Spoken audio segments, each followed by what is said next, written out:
वेद में पंक्ति है कि सुनने से भी पापों का नाश होता है। भगवान नारायण ब्रह्मा जी से कह रहे हैं, ब्रह्मा जी सुनो, मैं अपना गोपनीय ज्ञान आज आपको दे रहा हूं। अहमेवास्मेवाग्रे नान्यद्यत् सदसत्परम् पश्चादहं यदेतच्च यो वशिष्येत सोऽस्म्यहम्। ऋतेऽर्थं यत् प्रतीयेत न प्रतीयेत चात्मनि तद्विद्यादात्मनो माया यथा भासो यथा तमः। यथा महान्ति भूतानि भूतेषु च वचेष्वनु प्रविष्टान्यप्रविष्टानि तथा तेषु न तेष्वहम्। बड़े सुंदर भागवत जी के ये 4 श्लोक, चतुश्लोकी भागवत नारायण प्रभु ने आज ब्रह्मा जी को दान दिया। प्रेम से बोलिए। और देखिए क्या कह रहे हैं मेरे नारायण प्रभु ब्रह्मा जी से, जरा ध्यान से सुनना, बड़े सुनने वाली बात है। भगवान कह रहे अहम एव आसम एव अग्रे। ब्रह्मा जी, जब इस संसार में कुछ भी नहीं था, कुछ भी नहीं था, जीरो, केवल जल था, बाकी कुछ नहीं था, उस समय मैंने ही इस संसार को बनाया और मैं ही इस संसार के रूप में बना। प्रेम से बोलिए राधे राधे। मैंने ही बनाया और मैं ही बना। जब इस प्रकार भगवान ने कहा तो ब्रह्मा जी कहने लगे, प्रभु ऐसा कैसे हो गया? आपने बनाया, आप ही बने। क्योंकि यदि एक इंसान बनाना है ना, ये इतनी सारी मूर्तियां यहां बैठी हैं ना, सब मेरे ठाकुर जी की कलाकृति है। देखिए एक ये मकान बना है ना, ये बिल्डिंग बनी, किससे बनती है बिल्डिंग? इसके लिए ईंट भी चाहिए, रेत भी चाहिए, सीमेंट भी चाहिए, शरिया भी चाहिए, तो एक बिल्डिंग बनी। ऐसे ही हमारी ये बिल्डिंग, ये मनुष्य शरीर किस चीज से बना है? किससे बना है जी मनुष्य शरीर? हाँ, आप कथा याद नहीं रख रहे हैं, मैं शुरू से लेकर 2-3 बार बता चुका हूं। 5 महाभूतों के बारे में मैंने बताया। 5 भूत अंदर बैठे हैं जिससे ये शरीर मेरे ठाकुर जी ने बनाया। 5 महाभूत। जय सिया राम, जय जय सिया राम,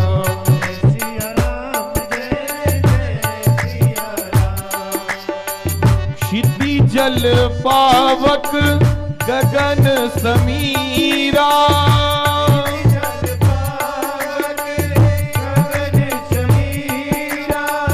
पंच रचित प्रभु अधम शरीरा, पंच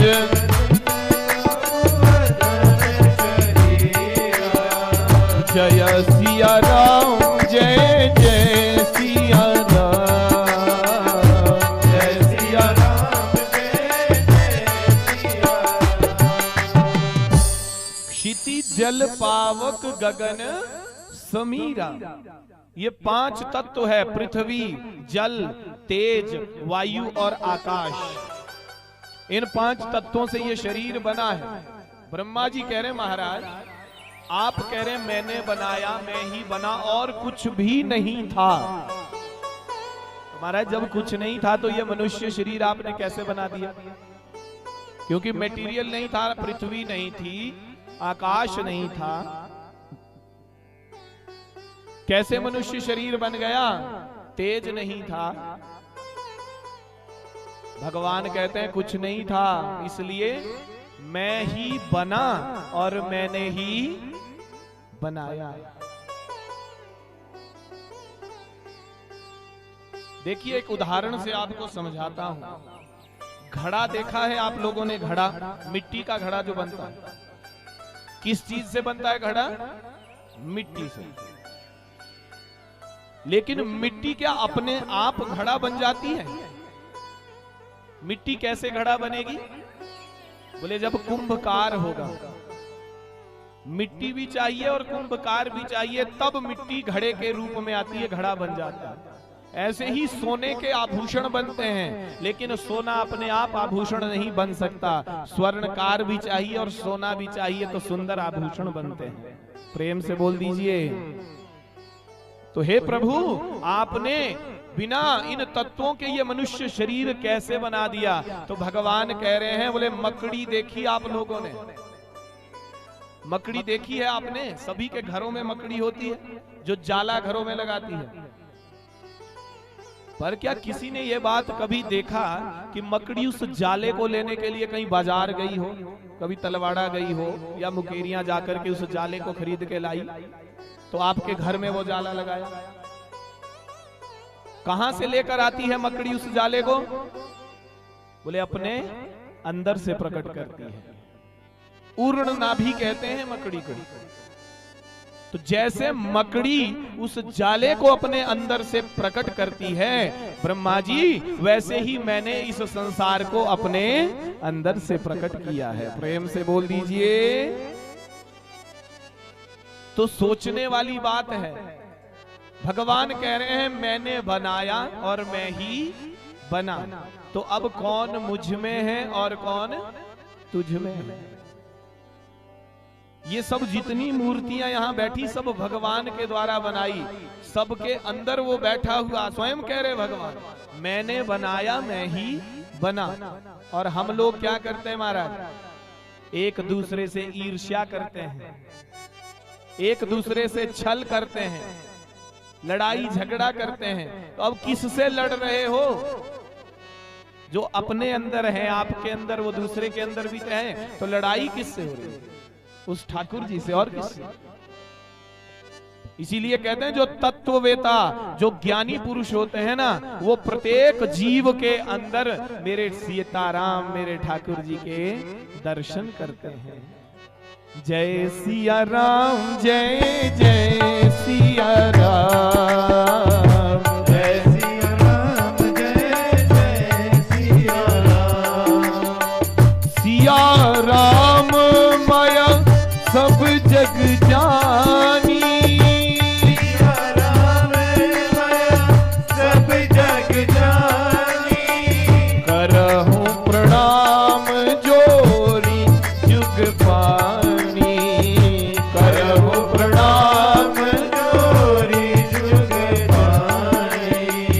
जय सिया राम, जय जय सिया राम, जय सिया राम, जय जय सिया राम।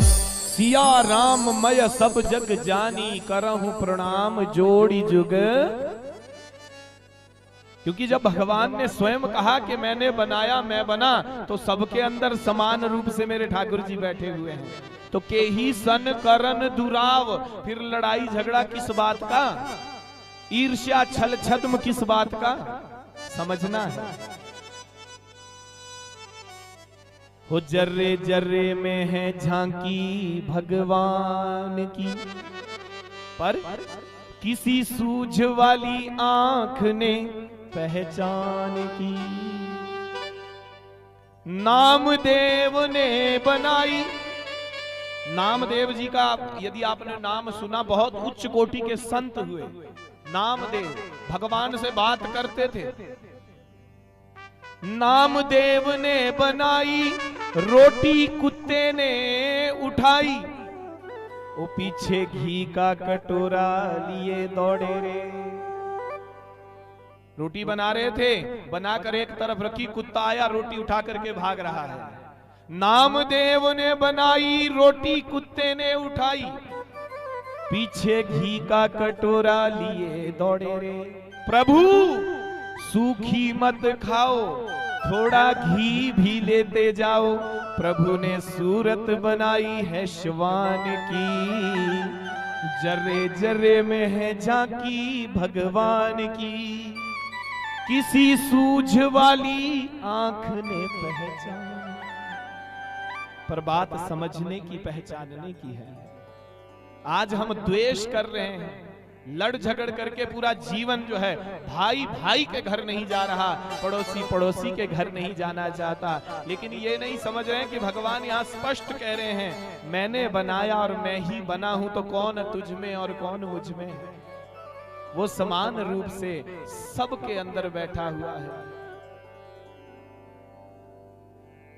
भगवान के मंदिर में जाकर के प्रणाम करना, भगवान की मूर्ति के आगे नतमस्तक होना, भगवान की कथा को सुनना तभी सार्थक है जब प्रत्येक जीव के अंदर मेरे सीताराम, मेरे कृष्ण के दर्शन होंगे। जब तक सबके अंदर मेरे ठाकुर जी नहीं दिख रहे हैं, तब तक समझ लीजिए कि आप भस्मन नेव जुहोति चह, राख में केवल हवन कर रहे हो। देखिए, एक मंदिर का उदाहरण यदि हम आपको दे तो एक मंदिर किसने बनाया मंदिर? अरे भाई, हम आप लोगों ने सबने मिल करके मंदिर बनाते हैं। ईंट, रोड़ी, रेत, सरिया जो भी है लेकर आए, एक मिस्त्री को लेकर आए, एक मंदिर बनवा दिया मिल करके। सुंदर मंदिर बन गया तो विचार आया वो मंदिर में ठाकुर जी भगवान की मूर्ति भी लगानी है। तो अब मूर्ति के लिए पहुंच गए कहां? जयपुर चले गए, मनसा देवी चले गए, कहीं जहां से आपको मूर्ति लानी, वहां जाकर देखा बढ़िया बढ़िया मूर्ति कलाकारों ने बना रखी, मूर्तिकारों ने बनाई। पर सोचो वो मूर्ति किसने बनाई? अरे वो भी हम आप में से ही कोई एक है। वो मूर्तिकार जिसने मूर्ति का सुंदर स्वरूप दे दिया, मेरे ठाकुर जी की सुंदर प्रतिमा बनाई, आपको अच्छी लगी, ले आए। अब विचार हुआ भाई मूर्ति हम ले आए, अब इसमें प्राण प्रतिष्ठा करो। तो पंडित जी के पास चले गए, महाराज मुहूर्त देखिए, प्राण प्रतिष्ठा करनी है। ठाकुर जी की मूर्ति लाए, पंडित जी ने मुहूर्त दे दिया, आए, सुंदर कार्यक्रम हुआ मूर्ति प्रतिष्ठा का। प्रतिष्ठा भी कर दी, मूर्ति स्थापना मंदिर के अंदर हो गई, ठाकुर जी विराजमान हो गए। और अब उस मूर्ति के आगे मत्था टेकने वाले, ये नाक रगड़ने वाले कौन? ये भी हम आप सब लोग। मंदिर हमने बनाया, मूर्ति हमने बनाई, प्राण प्रतिष्ठा हमने की, उसके आगे नाक भी रगड़ रहे हैं हम। पर जरा विचार करके सोचिए, अपने द्वारा बनाया मंदिर, अपने द्वारा बनाई मूर्ति, अपने द्वारा उसमें की गई प्राण प्रतिष्ठा, और उसके आगे मत्था टेक करके खूब भक्त भी बन रहे हैं, खूब भक्ति दिखा रहे हैं। और इतनी सारी मूर्तियां यहां बैठी किसने बनाई है? बोलो। अहमेवासमेवाग्रे, भगवान चतुश्लोकी भागवत में कह रहे हैं, अरे मैंने बनाया है और मैं ही बना हूं। तो भगवान के द्वारा बनाई ये सुंदर सुंदर मूर्तियां, इनसे करते हो द्वेष, इनसे तो करते हो लड़ाई, यहां तो रखते हो बैर भावना, और अपने द्वारा बनाई मूर्ति के आगे खूब भक्त बन करके नाक रगड़ते हो। बेकार है। भगवान कह रहे हैं, जब तक प्रत्येक जीव के अंदर, ये नहीं कि मनुष्य के अंदर ही, 84 लाख योनियों में जितना जीव है, प्रत्येक जीव के अंदर जब तक मेरे ठाकुर जी के दर्शन नहीं होते ना, तब तक मंदिर में जाकर कितने जाकर भक्त बनो। जब तक प्रत्येक जीव के अंदर मेरे भगवान नहीं दिखते हैं, तब तक मंदिर में जाकर नाक रगड़ना ऐसा है जैसे राख में कोई हवन कर रहा हो, बेकार। लेकिन जिस दिन प्रत्येक जीव में मेरे सीताराम, मेरे ठाकुर जी के दर्शन होने लग जाए, उस दिन कथा सुनना भी सार्थक हो जाएगा, मंदिर में प्रणाम करना भी सार्थक हो जाएगा। प्रेम से बोलिए। सुखदेव जी राजा परीक्षित जी को बड़े सुंदर ये बात बता रहे हैं, और भगवान नारायण ये ज्ञान किसको दे रहे हैं? ब्रह्मा जी को। दूसरे श्लोक में भगवान अपनी माया के बारे में बता रहे हैं, ब्रह्मा जी अब मेरी माया के बारे में भी जरा सुन लो। ऋतेर्थम यत प्रतीयेत न प्रतीयेत चात्मनि। माया, मां कहते हैं संस्कृत में नहीं, और या कहते हैं जो। जो नहीं है वही माया है। माया का अर्थ क्या हुआ? जो नहीं है वही तो माया है। जो है उसे तो भगवान ने छुपा दिया, और जो नहीं है उसे संसार में दिखा दिया। ये जितना भी दृश्यमान संसार है ना, सब नश्वर है।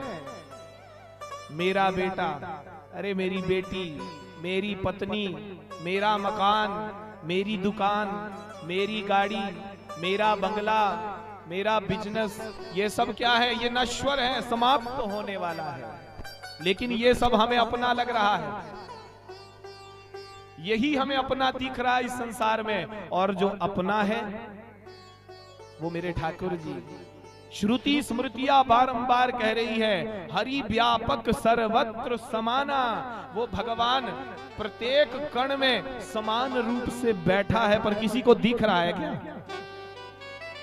किसी को नहीं दिख रहा। यही तो भगवान की माया है। परंतु प्रेम ते प्रकट होई में जाना। जिसके हृदय में मेरे ठाकुर जी के प्रति भक्ति है, श्रद्धा है, प्रेम है, बोले वो जहां पर उसका प्रेम प्रबल हो जाता है, वहीं से मेरे ठाकुर जी प्रकट हो जाते हैं। बोलो भक्तवत्सल भगवान की। बड़ा सुंदर उपदेश किया। भगवान कह रहे हैं, ब्रह्मा जी ये मेरी माया है। जीव को कब किस रूप में मेरी प्राप्ति हो जाए ये कोई नहीं जानता।